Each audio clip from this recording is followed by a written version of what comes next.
immortals, hardcore killers, pussy-ass victims, whoever you may be, you're still a fucking mortal. And I am your immortal, your ancient immortal lord, the alleyway king that is hell's immigrant. So, before we get into today's topic, alright, I want to, command you. I ain't saying please, because I'm not your bitch, you fucking mortals. But I am going to command you to please. I just said command and please in the same sentence. I can't make my fucking mind up, can I? Go on my channel and like any fucking videos that you might like or think someone else will like, share that shit. Spread the fucking word. Because YouTube standard says that for my channel to be anything, I need 1,000 subscribers. They changed the shit up this year thanks to Logan Paul pulling his little pussy boy suburbanite stunt. And now we're all being punished. So share a video or two. Give me some goddamn subscribers. I command you, you fucking slaves. You fucking slaves. That's what you are to me. But let's get to today's topic at hand. To those who've been following my channel for a while. Back in the day, I was doing that shit with the Doom stuff called reading a space epic, where I read the fucking novels written based on the original classic Doom games by Brad Lena Weaver and Daphne Abul, however the fuck you pronounce their goddamn names, and they fucking sucked. And anyways, I did a full video covering damn near scene by scene of the first book, Knee Deep in the Dead. Then a video covering damn near scene by scene of the second book, Hell on Earth. And then I stopped. There's 4 novels, so I still got Infernal Sky and Endgame to go. So, have y'all been waiting patiently? Are you ready? Are you ready for the big conclusion of what happened in Infernal Sky and what happened in Endgame? Well, guess what? I'm not gonna fucking tell you. Cause I can't. You think I call myself the Alleyway King cause it sounds cool? Nah, motherfuckers. I've been homeless many fucking times. I done lost count. And when you're homeless, you have all your shit in a backpack. And when you're homeless and you have all your shit in a backpack, you gotta do a lot of walking. And when you're doing a lot of walking while homeless with all your shit in a backpack, that fucking backpack gets kinda heavy after a long period of time. So, yeah, I'm walking. I'm going from fucking, Coburn, Virginia. Don't ever go there. Fucking, unless you're a meth head. It's meth head fucking heaven. But, besides that, don't fucking go there. Trust me, it ain't meant for you mortals. It's meant for me, though. Because I'm invincible. I'm immortal, and you're not. But, yeah, I was walking from there, alright, Coburn, Virginia, to Lexington Park, Maryland. From inbred-ass methadone clinic, Virginia, to cool, fresh, murderous Lexington Park, Maryland. And it's a long fucking walk. Well, backpack got super fucking heavy. I got sick of it, and I didn't want to, but I had to drop some weight. Within that weight that I dropped happened to be my copy of Doom Knee Deep in the Dead, Doom Hell on Earth, Doom Infernal Sky, and Doom Endgame. Also a commemorative edition of Necronomicon. Just a bunch of H.P. Lovecraft fucking stories. But yeah, I was very sad. I didn't want to do it. But, you know, gotta do what you gotta do when you're traveling. So, I'm not gonna tell you what happens in Infernal Sky, nor am I gonna tell you what's happening in Endgame, because I don't fucking know myself. They're now, where I left them was in a Walmart restroom. But I did it respectfully, you know, I had a bandana, I had my rag, and I wrapped them up, sat them in the fucking bathroom, and just, you know, whoever picked them up. Hopefully they're taking care of them, hopefully they're enjoyed.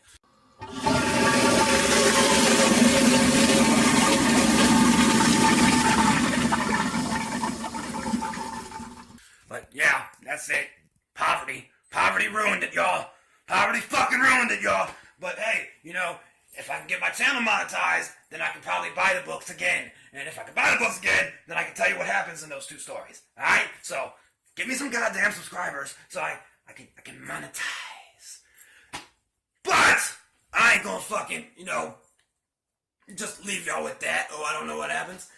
I mean, I know a few things that happens in those stories, you know, but my memory's a bit foggy because I did skim through them, but I didn't have enough time to finish reading them before, you know, I had to drop some weight out of the pack on my many, many homeless journeys. But, timing was perfect. Last night, I got a message. From a guy named, Steven. Hold on. Fucker, come here. STEVEN SMIGLICKI. Alright? STEVEN SMIGLICKI. Now, you fucking mortals got a lot of stupid fucking names, such as Randall, fucking Leonard, Quincy, Tom Jones. A lot of stupid fucking names, but I like this one. Smiglicki. Just say, got a ring to it, Smiglicki. Yeah, STEVEN SMIGLICKI. This guy. He messaged me last night. He was like, yo man, I've been following you on YouTube. I know you read those, you were, talking about the horrendous Doom novels, which they're pretty fucking horrendous. And, I wrote some books myself. I would like you to read them because I could get me exposure and it'd make great content for your channel. Well, those who know my channel from the early days, I've always been, down to help other artists. You know? You got some shit you want me to talk about, I'ma fucking talk about it for you. You got some shit you want me to put out there and promote for you, I'll do it. Just return the fucking favor. Check out my music, share my fucking videos, all that shit. So, he wrote these 2 Doom books. First one I read, and that I'm going to cover today, is called Portal to Chaos. I read it last night. And, before I jump into that, though, just a quick review. When it comes to the classic, Doom novels that the series started out with in reading a space epic. Best way I can describe them in a review.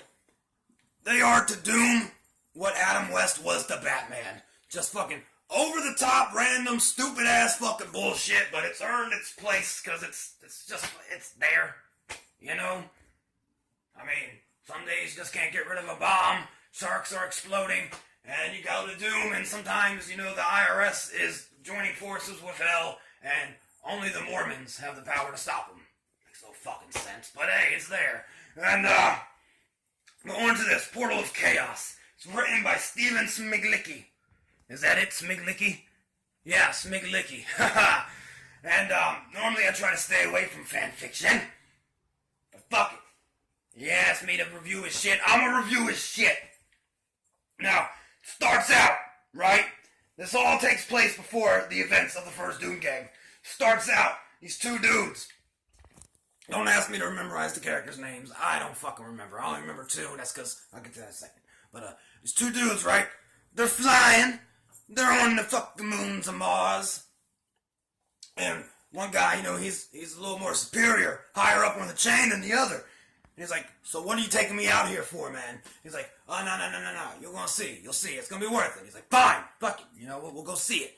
And they fly, they land, they get to their little colony or whatever, and they go into this big excavation area. These ruins. And it turns out it's the fucking teleporters. Alright? That shit that the Martians made. And then, yeah. The Martians made, and they got extinct or whatever the fuck. And, you know, when USC found it. And, so he goes there, he's like, whoa, man, this is a great discovery. Only one problem. You're not supposed to know about this. And that guy and the other doctors and the scientists and archaeologists and shit that were there were like, well, what do you mean we're not supposed to know about this? We discovered it, we showed you, we figured you'd like it. And he's like, yeah, I do. It's a great find. But this is meant only for UAC Paranormal Division. It ain't meant for you. Pulls out a fucking pistol, blows all their fucking brains out. They're all dead.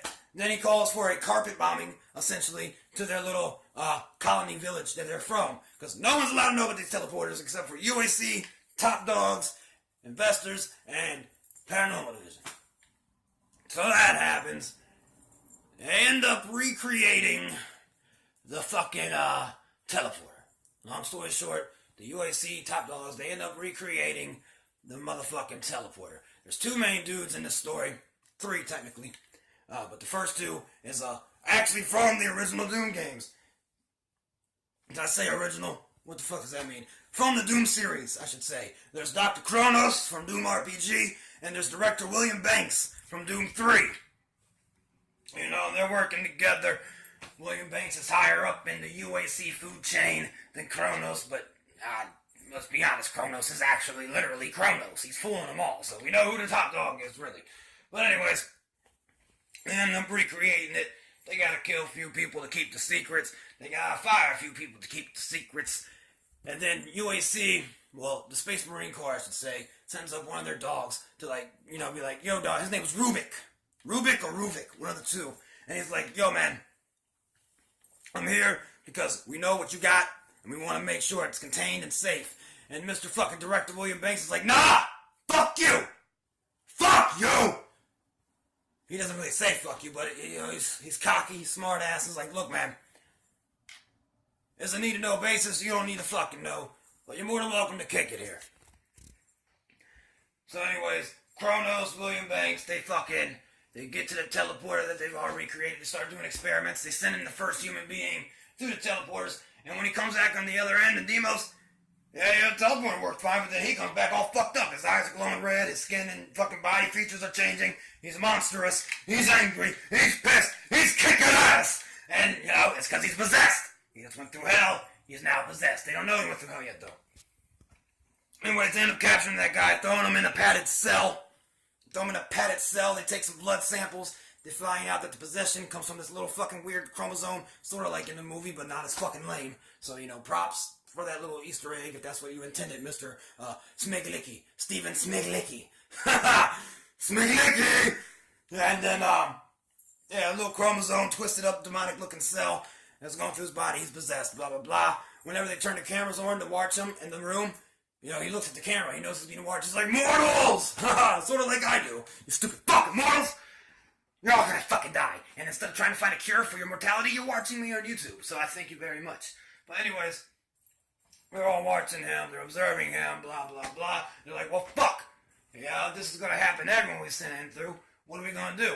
And Mr. William Banks and Kronos and some chick, I forget her name, they're like, well, you know what? Send in fucking Space Marines.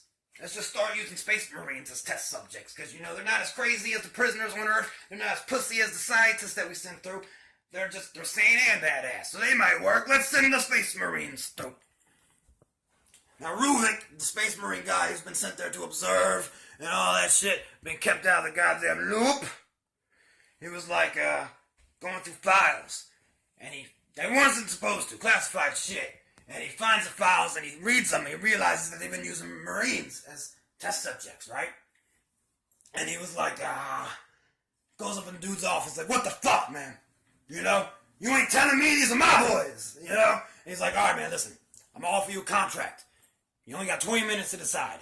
Because then it expires and we got, you know, you're fucked. Just like the other people we killed. He's like, listen, we're gonna make you chief.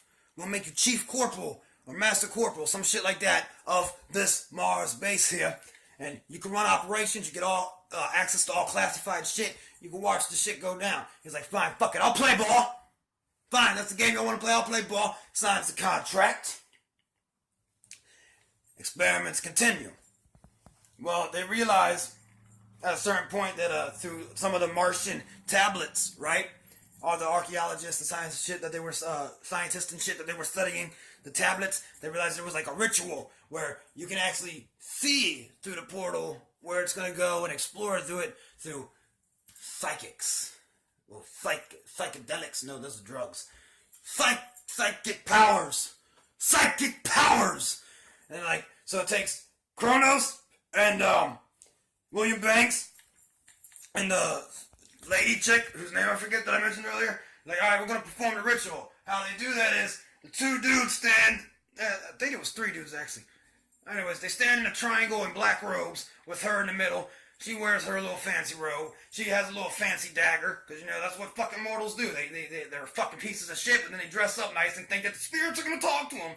But in this case, it worked. Anyway, she has a little fancy dagger, and she starts thinking and meditating on the portal. Says some weird chant that they got from the alien texts in the little tablets they found.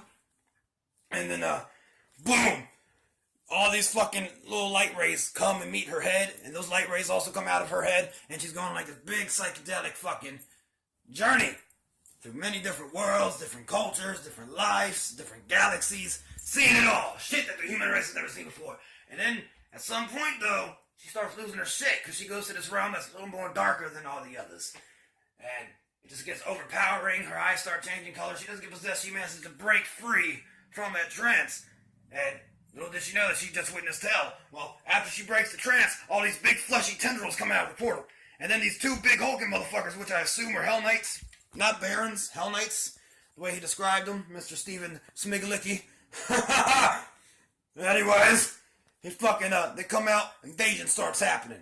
And then Kronos and William Banks and the chick and whoever the fuck else was there was like, oh fuck, shut down protocol, evacuate, blah blah blah. Some of them end up getting fucked up, and there's hordes of these fucking aliens come out. Well, they make it to a monorail, they escape, and they realize, well fuck, some of them had devil horns, they made pentagrams appear below their feet. Those are fucking demons! Those are fucking demons! And everything's going fine, they're escaping, and then boom, a fucking, what I assume was an imp from the way he described it, teleports them to the monorail. Fucks one of the dudes up, right? Fucks one of the dudes up. Long story short, they get back there, Ruby's like, what's going on? He's like, well, check out the security cameras, invasion's happening, blah, blah, fucking blah. Him and his team, they go to different sections of the base. Each section is starting to get overrun by the demons, and the chick's like, yo, Rubik, before you go out, man, you gotta destroy the teleporters. It's the only way, that's why the Martians destroyed it. You destroy the teleporter, then, you stop the invasion. It's going fine at first, but they just can't destroy the fucking teleporter. All that flesh shit is guarding it. They keep bursting their plasma rifles at it after they fight through the hordes of demons to get to the teleporter, but all those fucking flesh things just keep covered, so every time they try to shoot the fucking teleporter, they just end up shooting all that fleshy shit, They end up having to evacuate. A couple of them die. Make it back down to Earth, to Australia. And then, remember his little foggy year? It goes to a scene that's actually pretty good, where the president, I don't know if it was the president of Australia or the president of America, right? They fucking, shows him he's making a speech. He's making a speech. He's addressing the press. He's like, look, press, there's this invasion going on up there. Deimos has disappeared. By the way, Deimos has disappeared, just like in the original game, so props for him for that little detail. He seemed to have known his shit when he was writing it. He knew a lot more than most fan fiction writers of this series fucking know. So props to you for that, Steven. And he's like, look, man, Deimos is gone, people. You don't know where the fuck it's at. Bunch of motherfuckers died, a couple survived. And yeah, it's invaded. They might be there permanently, these new invaders. We don't know shit about them. And the president's like, well, can they make it to Earth? And the president's like, we don't fucking know. It reminded me a lot of the scenes from, you ever watched the opening of Dawn of the Dead? The remake? When it's playing that Hurt song in the opening credits, and it's got that fucking dude addressing the press like, is the virus airborne? We don't know. Can you contract it via this? We don't know. I'll take your questions. Is it a virus? We don't know. How does it spread? Is it airborne? Airborne is a possibility. We don't know. Is this an international health hazard or a military concern? Both. Are these people alive or dead? Hold them down! We don't know. That's all the president can say. I don't fucking know. And after that's going, you think it's over, and then boom, there's one more paragraph, and it describes the spider mastermind coming out of the portal. And he's a slug-like thing, and eventually he ends up getting his fucking cybernetics, and he creates his gel, and the fucking Harbinger of Doom, aka Cyber Demon, walks out, and that's the end of the motherfucking story. As far as imagery goes, they had a nice mix between, shit from Doom 3, Classic Doom, and Doom 2016. I like good imagery. I like the fact that he put some of the real characters from the game in it. I try my best to stay away from a fan fiction. I like the official shit, but if fucking Daffy Abdul and fucking Brad Weaver can write those Adam West ass fucking Doom novels, and that could be official, I say this motherfucker, id Software should try talking to him, giving him a chance to write a novel, let him publish it. It's not the best. It's not the worst. It's a lot fucking better than that Brad Weaver shit. I'm a little biased because I don't like fan fiction. I really don't. But, the motherfucker, he knew his shit. He wrote an entertaining little fucking tale. And if you like Doom and you like reading, you should check it out. His link is in the description below. If any of you motherfuckers would like me, as a Democrat, to review your shit or promote your shit, just let me know. I got you, baby. Just return the motherfucking favor. Check out my music. Link is in the description. And that's it for now, motherfucking mortals. Don't forget, spread the word, because I need them 1,000 subscribers so that I can, make money. Ha ha! You stupid fucking mortals. Bye-bye!